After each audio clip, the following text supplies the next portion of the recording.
el sustantivo es lo que nos da a nosotros la idea de cuántas unidades o cuántos seres se está hablando.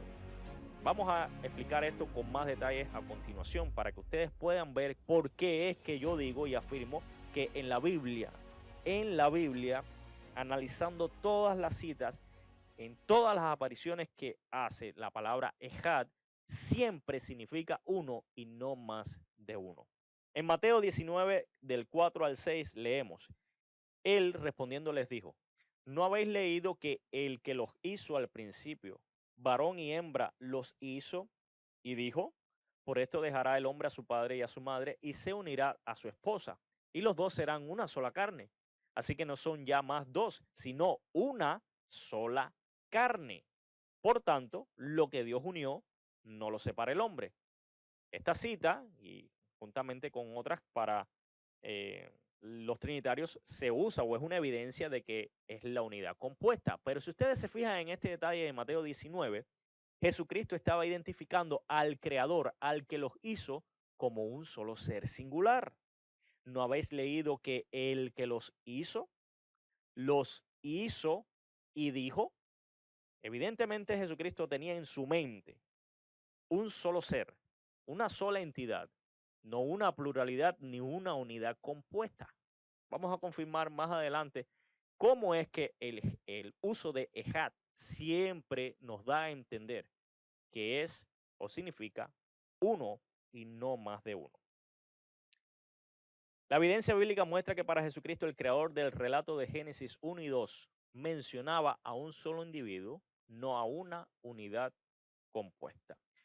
En español, cuando nosotros leemos los números del 1 al 7, 1, 2, 3, 4, 5, 6 y 7, podemos llegar a tener una idea. Esto nos puede ayudar a aclarar en nuestra mente cómo es que el término ejad en hebreo es usado. Y notarán que no hay ninguna diferencia, tanto en español como en hebreo, del uso. No hay diferencias en el uso del término uno, del sustantivo uno o cuando se usa como adjetivo. Ustedes van a ver por qué es que no hay diferencia. Leamos, el número 7 es Shiva, el 6 es Shisha en hebreo, el 5 Hamisha, el 4 Arba, el 13 es Shlosha, el 2 es Snaim y el 1, como ustedes pueden suponer ya, es Ejad. La palabra uno en español, o el número 1, mejor dicho, el numeral 1, se puede usar como un sustantivo y como un adjetivo. Y el uno, por ejemplo, cuando usted se refiere a un pueblo, en español significa uno. Y la palabra ejad en hebreo también significa uno. Vamos a explicar esto con estos ejemplos ahora a continuación. Según el lexicón hebreo Brown Driver Briggs, la palabra ejad, que es la palabra uno o el numeral uno, aparece alrededor de unas 1000 veces en toda la Biblia. Quiero que se fijen aquí en estos ejemplos que he puesto aquí en la parte izquierda y en la parte derecha. Están en paralelo. Leemos en la parte izquierda un ejército y en la parte derecha leemos un soldado, un pueblo, un ciudadano, un grupo, un estudiante, un cuarteto, un músico, un coro, un cantante, un equipo, un jugador. Cuando ustedes noten en estos dos ejemplos, ustedes van a tener la claridad, la certeza de cómo es que la palabra ejad en la Biblia no puede significar una unidad compuesta. Por ejemplo, un ejército está conformado por varios soldados, un pueblo por varios ciudadanos, etcétera, etcétera. Así como vemos en las dos secciones. Un cuarteto está conformado por varios músicos, por cuatro cantantes en este caso, o puede ser cuatro músicos. Pero la diferencia está en lo siguiente. Si ustedes notan, ambos lados utilizan la palabra un. Y si ustedes analizan en hebreo, la palabra un también pudiera usarse en este ejemplo. Vamos a ver cómo es que un soldado es parte de un ejército, pero dentro de un ejército hay varios soldados. Por lo tanto, si uno lee un ejército, pudiera decir que dentro del ejército hay varios soldados. Sin embargo, cuando uno lee un soldado, usted puede entender en su mente que se está refiriendo a una sola entidad, a un solo ser, a una sola persona. Lo mismo pasa con todos los demás ejemplos. Un pueblo, usted puede sobreentender que encierra o incluye a varias personas, varios ciudadanos, y así sucesivamente, un grupo a varios estudiantes, un cuarteto a varios músicos, un coro a varios cantantes, un equipo a varios jugadores. Analicen con calma y miren estos ejemplos. En Deuteronomio 6:4, el texto dice lo siguiente: Oye Israel, Yahweh Eloheinu, Yahweh Echad, Jehová nuestro Dios, Jehová uno es. Nosotros entendemos que en la Biblia se habla acerca de un solo Yahweh, un solo Elohim, un solo Dios. La Trinidad enseña de que existe un solo Elohim, un solo Dios, un solo Yahweh. Sin embargo, cuando usted analiza y le pregunta a un trinitario si Jesucristo es Yahweh, ellos le van a decir que sí. Si Jesucristo es Elohim, ellos le van a decir que sí. Si Jesucristo es Dios, ellos le van a decir que sí también. Cuando usted le pregunta a un trinitario si Dios el Padre es Yahweh, también le van a decir que sí. Y si le preguntan también lo mismo con Elohim y con Dios, le van a decir que sí. Lo mismo aplica para el Espíritu Santo. Pero si ustedes analizan con los dos ejemplos que tenemos arriba, las dos secciones, dentro de un ejército hay varios soldados, pero un soldado no es un ejército, ni se puede considerar a varios soldados, cada uno por separado, como un ejército. Es decir, dentro del ejército, cada soldado no puede ser llamado un ejército. Por lo tanto, usted no tiene varios ejércitos dentro de su ejército. Usted tiene solo un ejército y ese ejército está conformado por varios soldados. Ahora, cuando usted lee la palabra soldado, un soldado solamente está incluyendo a un solo ser.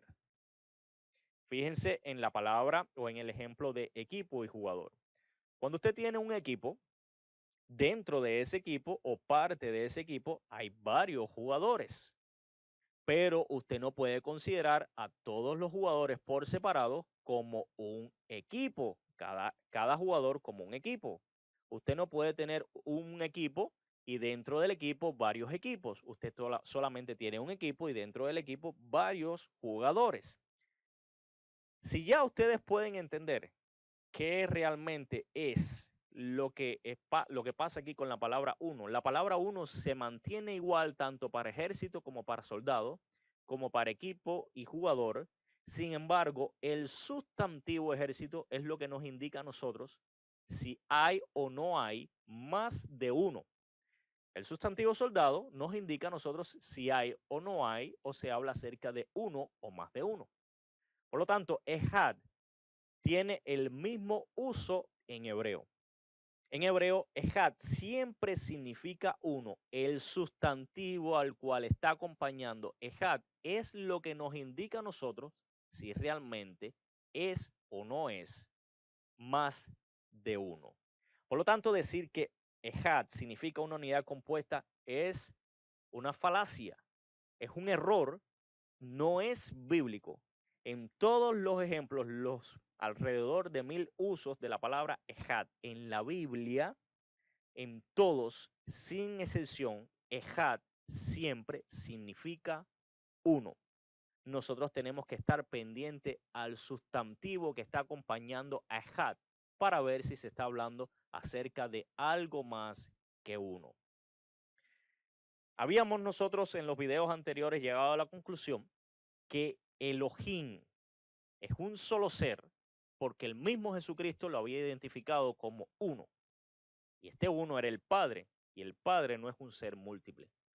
Por lo tanto, la palabra Ejad en Deuteronomio 6:4 no está diciendo que Jehová o Yahweh o Elohim es una unidad compuesta. Ejad significa uno y Elohim es un solo ser singular. Espero que con estos ejemplos que ustedes han tenido aquí, o con esta manera de ver los ejemplos que están a la izquierda y su paralelo a la derecha, ustedes puedan entender realmente qué es lo que se trae el término ejad y cómo es que ha sido manipulado en la Biblia por los teólogos, por los eruditos, para introducir una doctrina que no tiene cabida. Cuando ustedes analizan esto con calma, ustedes se darán cuenta que cuando se habla del Padre como Elohim y del Hijo como Elohim y del Espíritu Santo como Elohim, se está identificando a tres seres como Elohim y sin embargo, si usted dice que hay un solo Elohim, es como si usted dijera que hay varios ejércitos dentro de un ejército cuando usted identifica a cada soldado de ese ejército como un ejército.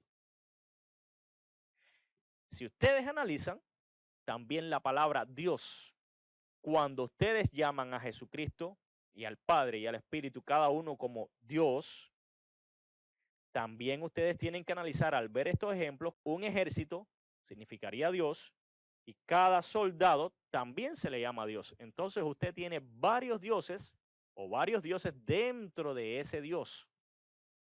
No puede ser de una manera y de la otra a la misma vez. Usted tiene que escoger si Dios está conformado por varias personas, pero estas personas a usted no las puede llamar. Usted no puede llamar a las personas como Dios a cada una. Caería en una contradicción cuando usted analiza, por ejemplo, eh, el- un cuarteto y un músico. Si a cada músico dentro del cuarteto usted lo llama un cuarteto, usted está realmente yendo en contra de toda lógica, porque el cuarteto solamente es la unidad de todos los músicos. A cada músico usted no lo puede llamar un cuarteto, simplemente usted lo puede llamar músico. Lo que pasa es que con la doctrina trinitaria, cuando ellos dicen que hay un solo Dios en tres personas, la Biblia misma muestra cómo es que al Padre se le dice Dios. Y cuando usted ya tiene a una de las tres personas llamándole Dios, el cual no incluye a las otras dos, ya usted tiene que empezar a hacer malabares. ¿Por qué? Porque la palabra Dios está siendo aplicada a alguien, una persona, como enseña la doctrina de la Trinidad, que es parte de un Dios. Ya no solamente hay un Dios que es la unidad de ellos tres, sino que a cada uno de los tres se le considera como Dios. Y eso es una contradicción. Vamos a explicar esto con más detalles ahora a continuación para que ustedes se den cuenta de lo que estamos hablando.